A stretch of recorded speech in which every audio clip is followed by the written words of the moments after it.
நான்காம் ஹோக்காகே மினாட்டோ, நான் தான் உன்னுடைய எதிரி. முடிஞ்சா என்ன வீழ்த்து. ஏய் ஜாக்கிரத, யாருக்கிட்ட என்ன பேசுறோன்னு பார்த்து பேசும். எனக்கு இந்த மாதிரி தற்பெருமை பேசிக்கிட்டு சுத்துறவங்களை பார்த்தா சுத்தமா பிடிக்காது, பயங்கர கோவம் வரும். அதைத்தான் நானும் யோசிக்கிறேன். அது மட்டும் இல்லாம இந்த மாதிரி எனக்கு கோவம் வந்துச்சுன்னா என் எதிர்க்க நிக்கிறவங்க உயிரோட இருக்க மாட்டாங்க.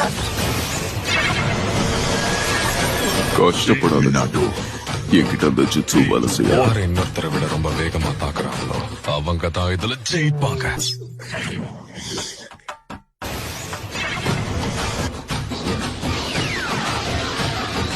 நான் ஜெயிக்க போறேன். நீ ஃபினிஷுடைய எல்லோ ஃபிளாஷ் நிரூபிச்சிட்ட. இந்த தேவா பத்தி தெரிஞ்சிருந்தோ என்கிட்டயே விளையாடு.